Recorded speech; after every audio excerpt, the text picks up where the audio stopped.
नमस्कार दोस्तों, स्वागत है आप सभी का मेरे YouTube चैनल स्टेनो गुरु शिवा में।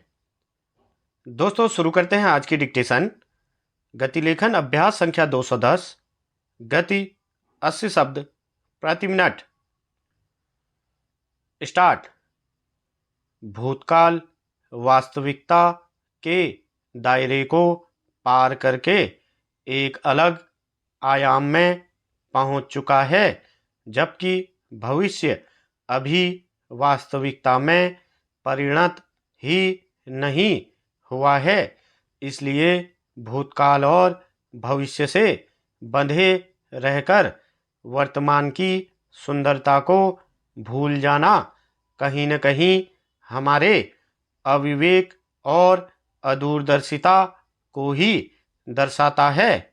वर्तमान का प्रत्येक पल अपने आप में एक अल्पकालिक लेकिन सुंदर से जीवन को अभिव्यक्त करता हुआ प्रतीत होता है। आवश्यकता है केवल उसे पहचानते हुए उसकी अद्भुत सुंदरता में खोकर जीवन के उस अमूल्य क्षण में छिपे हुए आनंद की अनुभूति करने की। भूतकाल की कल्पना और भविष्य की चिंता निश्चित रूप से इस अनुभूति में बहुत बड़ी बाधक बन सकती है। चिंता, दुख और निराशा जैसे भाव तभी जन्म लेते हैं जब हम या तो भूतकाल के विषय में अधिक विचार करते हैं या फिर भविष्य को लेकर अगणित निराधार कल्पनाओं में खो जाते हैं। वर्तमान तो ऐसा क्षण है जिसको अपनी अपेक्षानुरूप आकार देना पूर्ण रूप से हमारे अपने वश में होता है।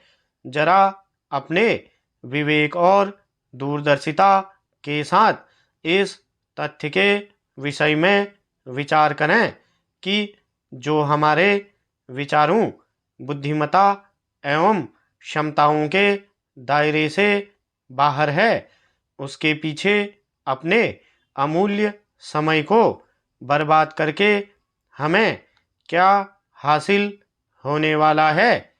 हमारे दृष्टि क्षेत्र एवं कल्पना क्षेत्र की सीमाओं के भीतर केवल और केवल वर्तमान ही है। सुख एवं प्रसन्नता का भाव केवल और केवल वर्तमान पर केंद्रित रहकर ही अर्जित किया जा सकता है।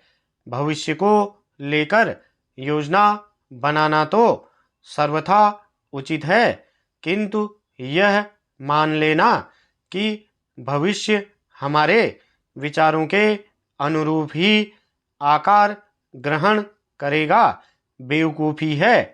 वर्तमान का प्रत्येक क्षण शांति एवं प्रसन्नता का अथाह भंडार है, बशर्ते कि भूतकाल एवं भविष्य से संबंधित किसी भी तरह के विचार का उसके साथ कोई भी दखल न हो। प्रत्येक दिन हमें जीवन के रूप में प्रकृति द्वारा दिए गए अमूल्य उपहार के लिए उसे हृदय से धन्यवाद देना चाहिए। प्रकृति के द्वारा रची गई सुंदर एवं अद्भुत प्रकृति की गोद में अपना कुछ समय व्यतीत करते हुए उसके मौन संदेश को सुनने एवं समझने का प्रयास करना चाहिए। प्रकृति की मौन ध्वनि को केवल और केवल उसी स्थिति में समझा जा सकता है जबकि हम शांत चित्त से एकांत में बैठकर अपनी अंतरात्मा से जुड़ने का प्रयास करें। मगर क्या यह उस स्थिति में संभव है जब हमारे अंतर्मन में भूतकाल एवं भविष्य को लेकर अनेक उधेड़बुन चल रही हो? संभवतः नहीं, क्योंकि प्रकृति से सच्चे अर्थों में जुड़ने के लिए मन का विकार मुक्त होना नितांत आवश्यक है। स्टॉप।